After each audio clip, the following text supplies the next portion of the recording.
Yo, is anybody watching? Who's in the chat? Who's in the chat? The pads are about to come on. The pads are about to come on. We're about to get litty in NFL season.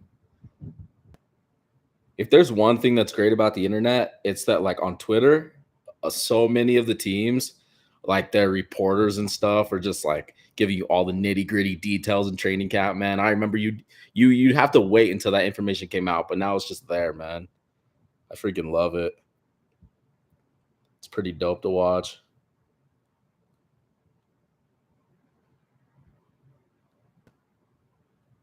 See anybody in the chat? I only have like 36 subscribers, so we'll see if anybody even pops on.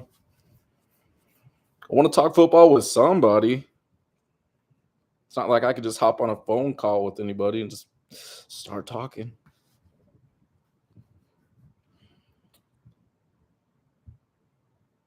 Anybody. Let's come and check out your boy.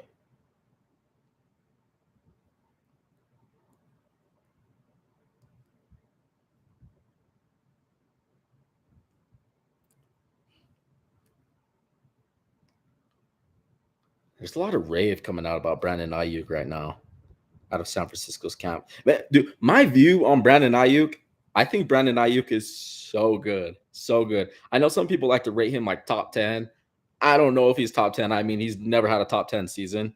And there's like younger wide receivers like Devontae Smith, Jalen Waddle, Jamar Chase. I mean, Jamar Chase is that type of guy, but you know what I'm saying? There's just other wide receivers on top of him. But I'm hearing some rave things out of San Francisco's training camp out of him, man. And I always thought he was honestly better than Debo Samuel, but you know, Debo had that season in 2021, and people thought that he was like the greatest thing to ever come. Which I don't know. I was just kind of like, hey, yeah, like he's running a ton and he's a wide receiver, but I mean, if you watch him, it's like he's running like bubble routes and slants. It's like, can he do anything else on the route tree? Because that's what I want to see. Can he do anything else besides just those like gadget type things that San Francisco uses him for? And this last year, he did. I did see him run a couple more routes, but man, those couple more routes, it's not like he was doing much. Like I said, it's bubble screens and slants with that dude. But Brandon Ayuk, he is the complete opposite. Brandon Ayuk is so good. And I think that like in San Francisco's scheme, Shanahan is so like scheme based and he like I don't know. Some people say he gives us like offensive players some freedom. I wouldn't say that. I'd say it's like stick to the scheme, you run the scheme. And I don't really think ever in their scheme or system that he's ever going to be able to like be that like 1350 1400 plus wide receiver. That's just my opinion. They're just so scheme based, man, and there's that zone running. mm, Shanahan zone running 24/7 and like 5 to 10 yard passes with Christian McCaffrey. You're going to see that a lot this year. I honestly, if Brock Purdy's playing, I don't know if they're going to be airing it out. Like, have you guys looked at the stats on like him throwing deep balls? It didn't happen a lot this last year. He had like a couple deep completions for touchdowns, but they just don't. They honestly don't use the full field. It's crazy to say that. It's crazy to say that, man. I don't know about Shanahan sometimes. Just not the biggest Shanahan guy. I know he's like viewed as like the like guru offensive coordinator or head coach. Yeah, exactly. That's how I think about him. I'm like, he's like a coordinator, but I don't know. I don't know. And just things I hear about him is like, it's like, is he a coach or is he just a, you know, run the scheme, do the scheme? I mean, I don't know. He sounds like a player's guy, but at the same time, I'm like, I don't know, man. I don't know. The whole Trey Lance situation just rubs me wrong. And I get that he like got hurt at the first of the year, but how many times have we seen Shanahan's quarterbacks get hurt? We've seen it so many times. I know Jimmy G had his stuff, but they're never healthy. And then he gets Trey week one. Niners fans are ecstatic. You know, they're excited. They freaking run him up the gut. And I'm a Philly fan, man. With Jalen Hurts, we maybe run him a little bit more than we should, and I hope that Nick Sirianni kind of pulls the reins on that. But it's not like we're running Jalen Hurts up the middle. If I remember right, he got hurt on that play running up the middle, man. That's like crazy to me. That's crazy to me. I don't know. I just think that they need to give him a chance. And all the fans are sold on Brock Purdy. Not all the fans. I've actually seen that it's pretty split on San Francisco's fan base. But I'm like, dude, like what team drafts a quarterback that high and like doesn't give him all the opportunity? Because I mean, if you look at it, he sat behind Jimmy and he got a couple starts and he was solid. Like you can't tell me he was bad. I honestly didn't think that Trey Lance was bad when he was playing in those games for Jimmy G. But I don't know. They give him the shot and then they run him up the middle. He gets hurt against the Bears, and then Jimmy G takes over. First of all, he shouldn't have even been there. Jimmy G should have been gone. And then Brock Purdy took over. And Brock Purdy has so much hype behind him from those fans. It's crazy to me. Like any other fan base, when they draft a QB1, like top 5, like a QB in the top 5 or top 10, it doesn't matter. First round in general, most fans will be like super excited, but they'll come with like critics, right? And I don't know if there's no critics for Brock Purdy because he was the last pick in the draft, but there were so many games, like the Miami game. I don't know if you watched that game, but those Miami Dolphins wide receivers, freaking Waddle and Hill, they were open. They were getting open like every single play. I kid you not. It's crazy. It's crazy. Now, that was Brock Purdy's first start, if I remember right, and they did end up going to win that game. But there were other games like where you just kind of saw it was like, okay, like this kid's good, but it's like how good? Like he's on a stacked roster. And Trey Lance never got to play with CMC. Like, dude, CMC literally made their offense way better when he came into play. Like I don't know if you guys realize like San Francisco's offense was solid, but I don't know. They were like dealing with like injuries on the defense, and their offense was like, it was like they're good because it's a Shanahan led offense, but they should be much better than they were. They traded for CMC, and I was a critic. I was like, dude, like, yeah, they'll be good if he's healthy, but I'm like, CMC has been hurt a lot, and I'm like, in a Shanahan scheme, I expect him to be like, I wouldn't be shocked if he's hurt, but I don't know. He came, he balled out the day he got there. Like it literally made their offense better the day he got there. And if I remember right, what did he play against KC? I'm pretty sure he started against KC, and they lost that game. I mean, they're playing the Kansas City Chiefs, but I think Jimmy was in that game though. I'm not a fan of Jimmy G. Just like the hype train. But then again, the San Francisco fans hyped up Jimmy G when he got there too. Just like they're hyping up Brock Purdy. And I'm like, dude, I don't know. Like, there's a lot of people like, oh, 49ers found themselves a gem in Brock Purdy. And I'm like, did they? Like, we didn't even watch this dude play a full season.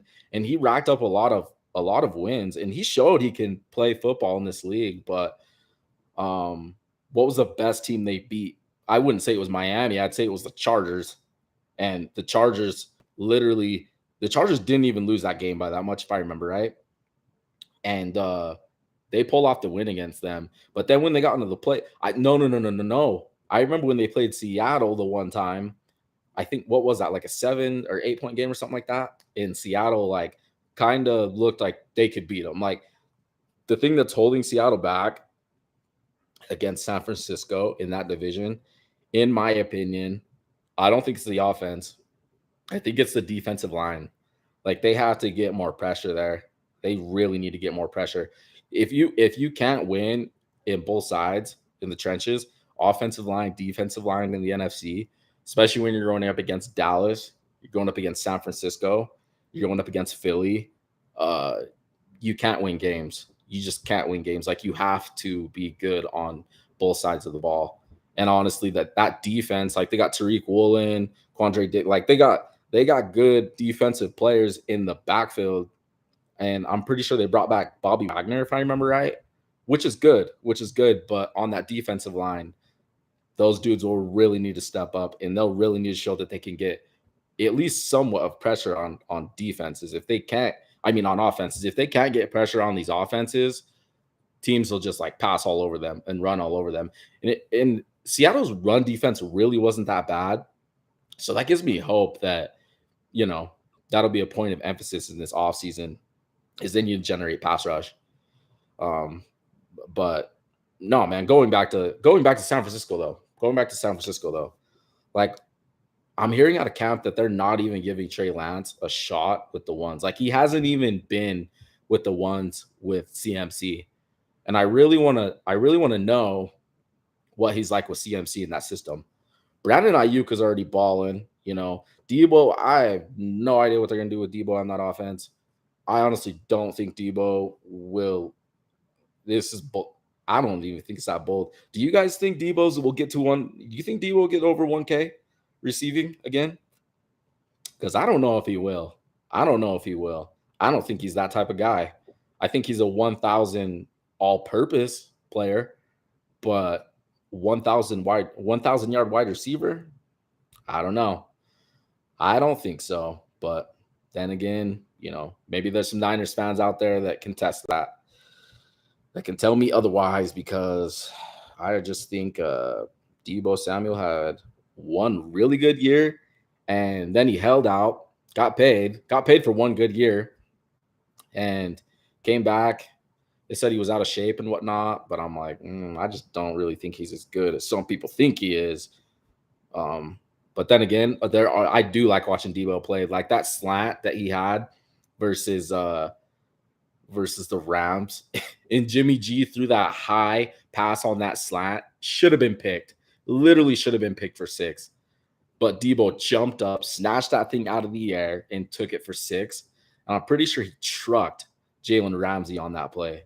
Yeah, he definitely trucked Jalen Ramsey on that play, because I remember people, my friend saying later that day when we played football, he's like, yeah, you know, Jalen Ramsey is Deebo Samuel's son, because that's the running thing right now in the league. But man, it's just crazy. It's crazy. I don't know what to think of San Francisco's offense. They'll be good. But I just think there's a lot more mysteries on that team with the quarterback play than we're led to believe. And then of course they got Bosa holding out. And I don't think San Francisco really has that much cap space. I think they could create some space to sign him and give him guaranteed money. But then again, it's like, dude, like, what's he going to be like coming back? And I followed Nick Bosa, and Nick Bosa is really, he stays in shape. That dude stays in football shape. But if there's one thing I know about him, I know that he's dealt with some like soft tissue injuries. I know that for a fact. And what does he have? Like 2 ACL injuries? 2? And I don't know. You pop back into the games. Oh shoot, my mic dropped. Say he pops back into the game, doesn't even go through training camp. You know, maybe some people won't be worried. But it's like, dude, like football movements just coming out and playing out of nowhere, it can be a throw off for your body. And I'm sure he's training football movements, but I know he dealt with a groin injury last year. And if there's one thing that will get you after not being active, man, it's a groin injury.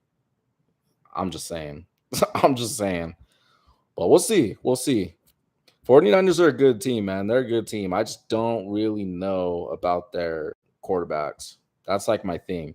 I don't think you can be sold there. I just really don't. Like even people with Philly, they're like saying, like, oh, let's see Jalen Hurts do it again. I'm like, dude, he literally, like his second year he started, he took the team to the playoffs. Yeah, we got whacked by Tampa Bay, but he showed improvements. And then the next year, it's like he got help, and it's like, oh shoot, he's good. And I've seen people say, oh, well, he needs to show he can do it again.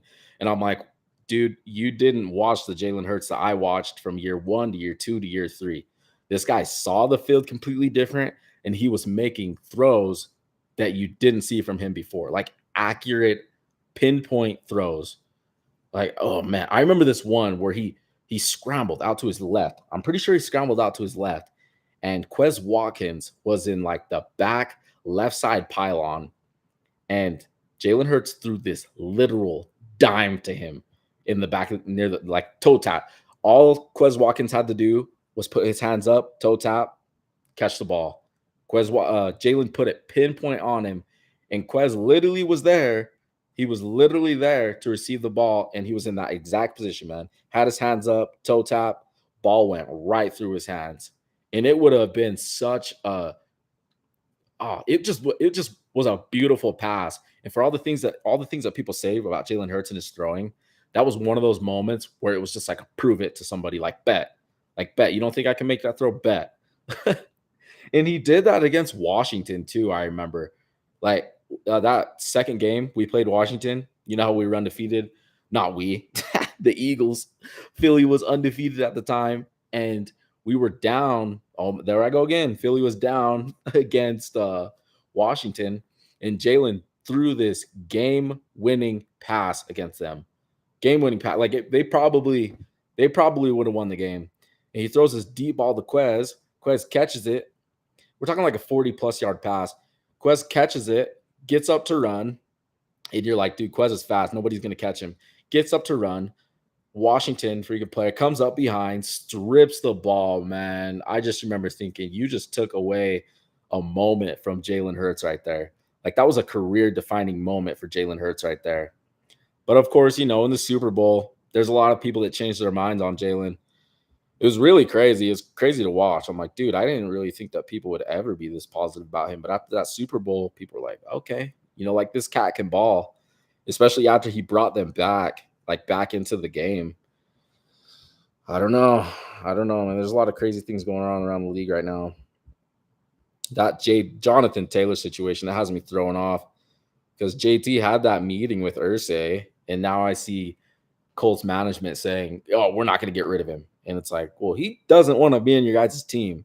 And who knows? Maybe he holds out like Le'Veon Bell. I don't think Jonathan Taylor should do that.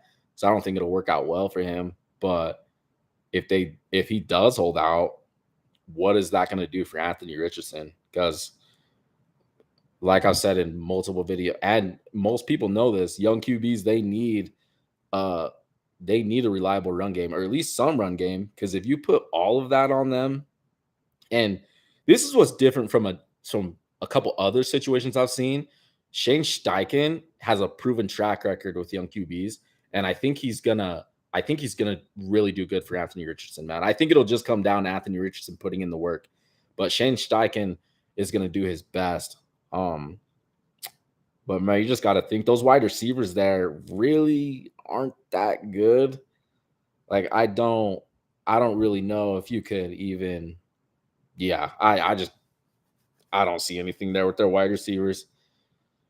I kind of, ooh, it'd be interesting. So I wonder if they draft one of those Ohio State wide receivers, because I don't think the Colts are going to be that good. I honestly, maybe 5 to 6 wins, but depending on how the rest of the league goes, if the Colts are bad and they got that top 5 draft pick, Marvin Harrison Jr. or the other Ohio State wide receiver, I forget his name, starts with an E.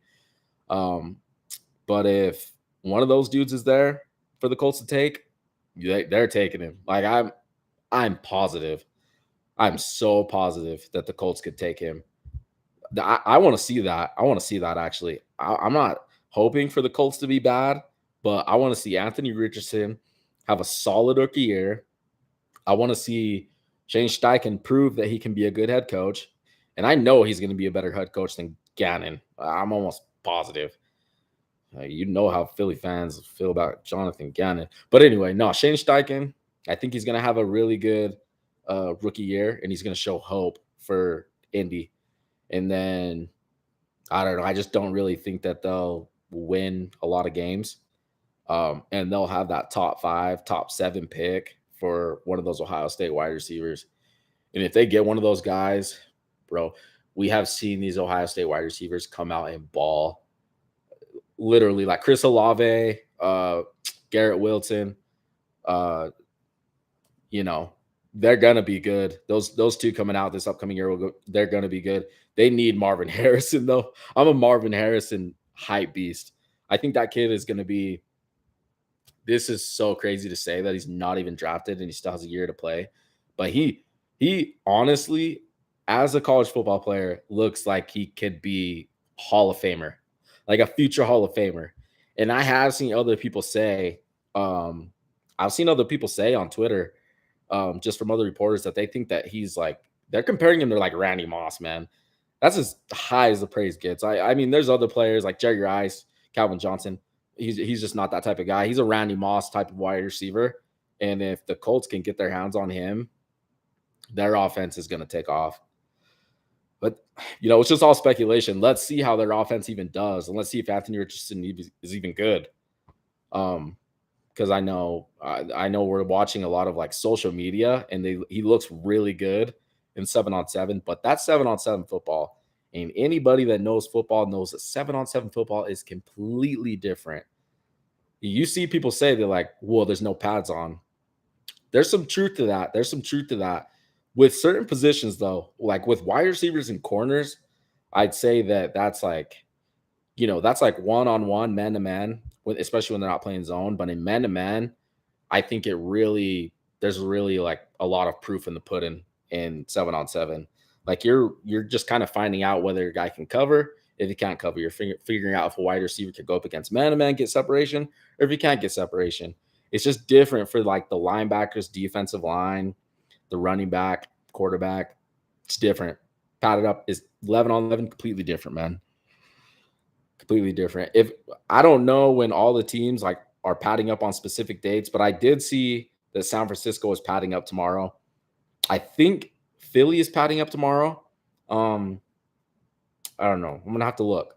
But yeah. Anthony Richardson, though. We'll see what the Colts have going on there, man, because I'm excited. Some kid gave me flack on one of my first shorts. He's like, he wasn't even a freak. And then, I was like, oh, maybe I over-exaggerated that. Went back, watched some of the film. I'm like, he's raw. He's really raw.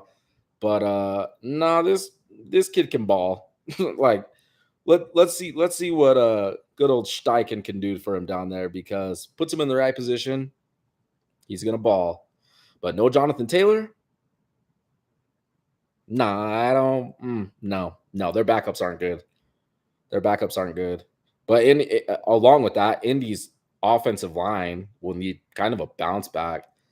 I mean, this last year they were all right, I guess. And then that year with Carson Wentz, they were supposed to be one of the best units. I remember they took a step back, which was sad.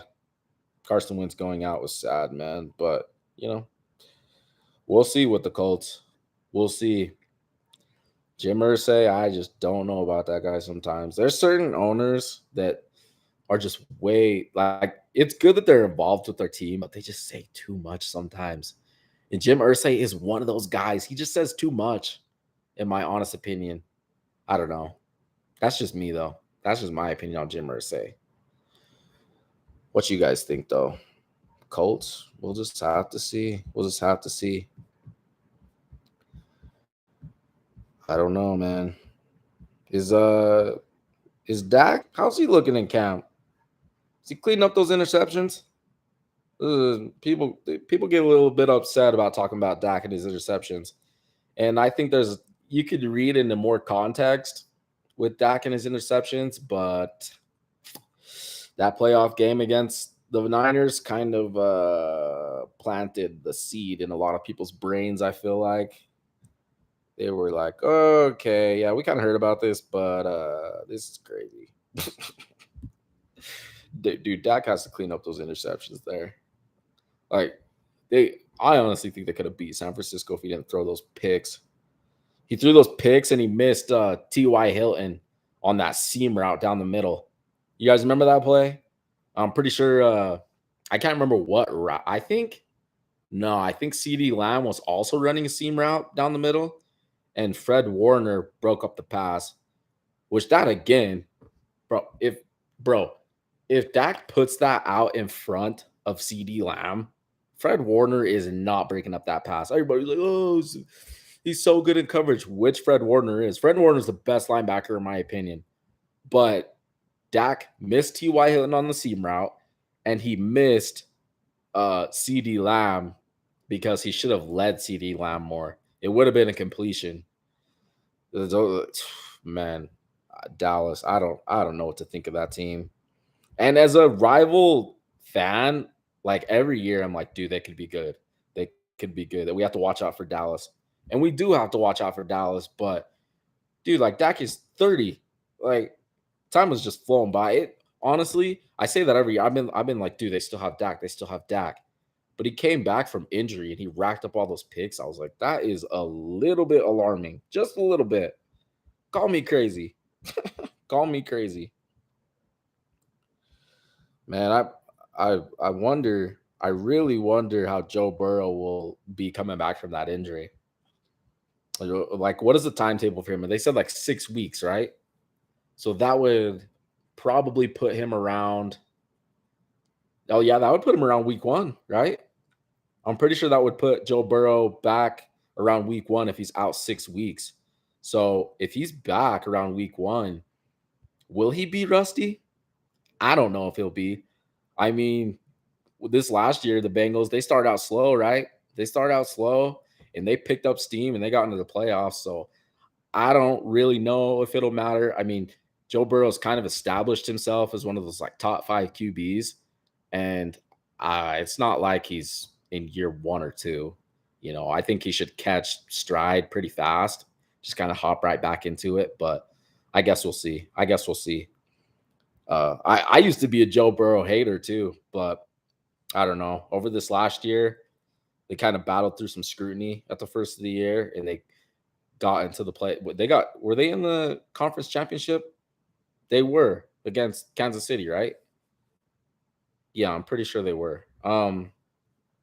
No, but I've really changed my mind on Burrow. I think Burrow's like he's good, man. He's good.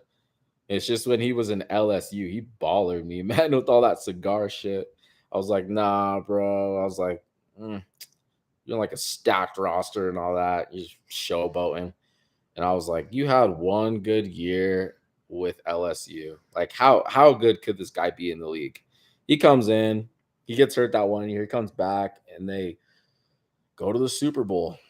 They go to the Super Bowl. Same thing happened with my Eagles. Same thing happened with my Eagles. Like next team that would be in that trajectory would be Chicago. What Chicago Bears? What do we think about the Chicago Bears? Honestly, like, do you guys think that Justin Fields is going to take that leap, that next stride with DJ Moore there?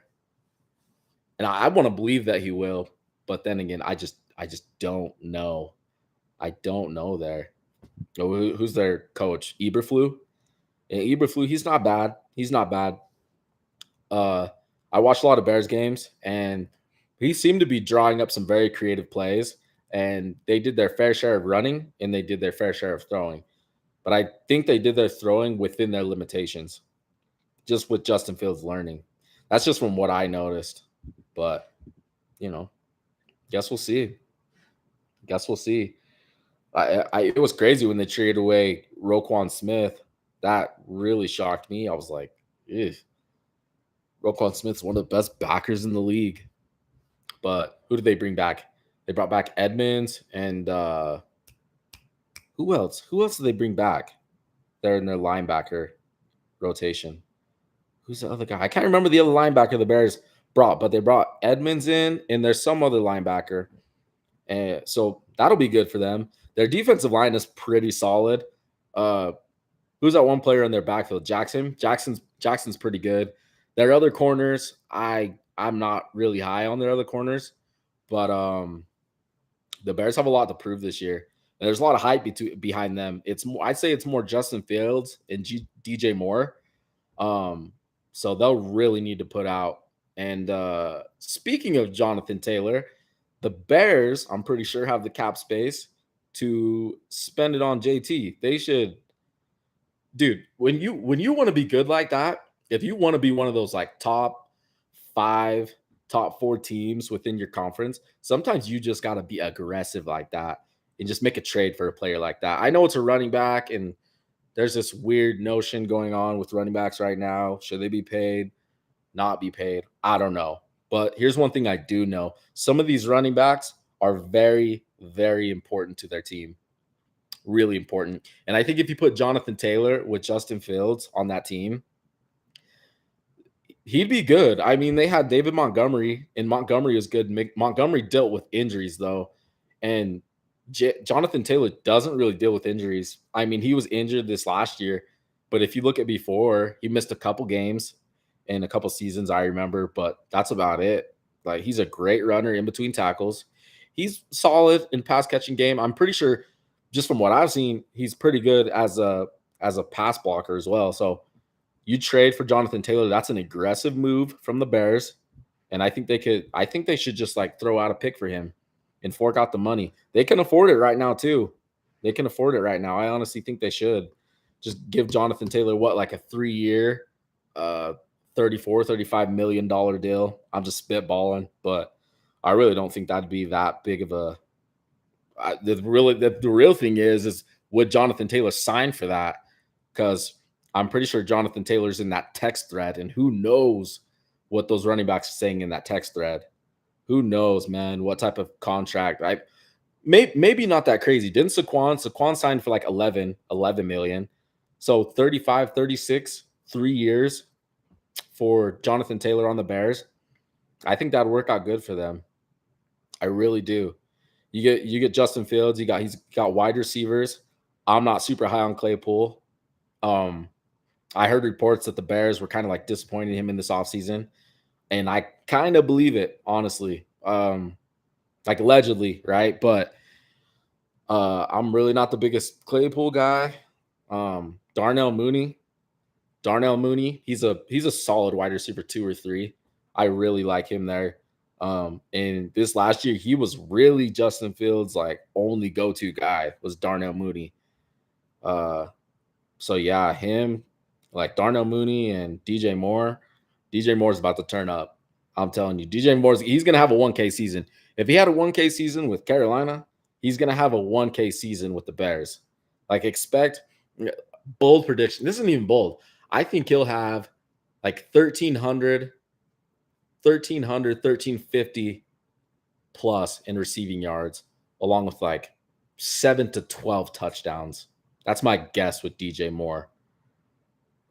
Dude, you guys remember that pass that he caught from PJ Walker, that deep ball that literally would have been a walk off for them, but DJ Moore decided to take off his helmet. Then they got the penalty, and it gave the other team the opportunity to score. And of course, they scored. Man, I was like, DJ, what are you doing? But I don't know. Carolina's traded away. They've traded away a couple chips this last year with Hassan Reddick and then DJ Moore. Is there any other player? Who's that pass rusher on their team? Burns? Brian Burns? Is that? Yeah, I'm pretty sure they were about to trade away Burns. Is it Brian Burns? I'm forgetting. Let me look this up real quick. Let me see. Brian Burns. Yeah, I don't know why I'm tripping. It is Brian Burns. Brian Burns he's good too. Like, I watched him after this last year because I remember when we traded for Hassan Reddick, and they were talking about us possibly trading for Brian Burns too. And I was like, bro, come on.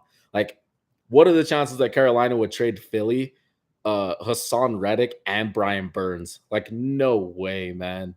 No way. Carolina's got to keep a couple young dudes around. That's another team I'm really excited for, though. Like, Carolina's team has a lot of potential there. Now, I'm not the highest on their wide receivers. Them getting who is it? DJ Chark and Adam Thielen. Yeah, I don't know about all that, but they got Miles Sanders. So, they got that going for them. But no, I don't know. I don't know. Let me walk that back. I really like DJ Chark. I'm not really an Adam Thielen guy, but I think DJ Chark is pretty solid. DJ Chark, he's kind of like been a bounce around guy, but he's a solid guy, and he's a good guy to have in your wide receiver room also. I really believe that. He's a good guy to have in your wide receiver room. And then they added Miles Sanders, and Miles Sanders on Philly was pretty solid. I'd get frustrated with Miles Sanders because he'd bounce a lot of runs outside, but I think Miles Sanders is Still a really good running back. And man, I'm ecstatic for Bryce Young. I think Bryce Young is going to be so good. He's going to be so good. I know everybody was trolling him, talking about his size this last year, but I'm like, man, who cares? Like you guys put down Drew Brees.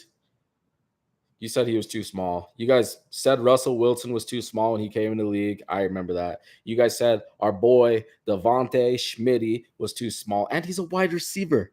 He's a wide receiver, bro, and he showed out. I think people get way too caught up in like size all the time. Even some of the smaller players in the league, some of the smaller players stay healthy than larger players. It's like a thing. Everybody's like, "Oh, they're not gonna hold up." It's like, are you sure about that? Are you positive about that? I don't know, but Bryce Young is going to be good, and like the fact that Frank Reich went there, and Frank Reich, he was with Carson's second year, and things didn't work out in Indy for Frank Reich, but I think things will be good in Carolina. I don't know how good they'll be. Like I wouldn't be shocked. I think Carolina. I think Carolina with Bryce Young, they should get more wins than Anthony Richardson in Indy. But I don't know. I don't know because they're both. Well, I guess Steichen's a first year head coach, isn't he? Okay. Yeah, I think Carolina should come up with more wins than Indy. But then again, they both have rookie QBs, and you never know how that goes. You never know how that goes. And for all I know, I was hyping up Shane Steichen. Maybe things go bad. I don't know. I don't know. You never know with the first year head coach. It's just a mystery, honestly. I don't know, man. But hey, that's enough of me spitballing football. We'll talk later, guys. We'll talk later. Teams are about to pad up tomorrow. I'm gonna be following. I'm gonna be seeing what's up. We're gonna get some live action. This is when things get real. This is when things get real, and you really get a sense of like who's on a good trajectory and who's on a bad trajectory. And sometimes in training camp, sometimes things can be misleading. Not a lot, but sometimes things can be misleading. I have seen corners that have gotten a bad rap in training camp and they pop into the season, they ball out. They ball out. Like it literally doesn't even matter. But yeah, we'll see, guys. I'm gonna pop out. My Mac is about to die, so I'll catch y'all.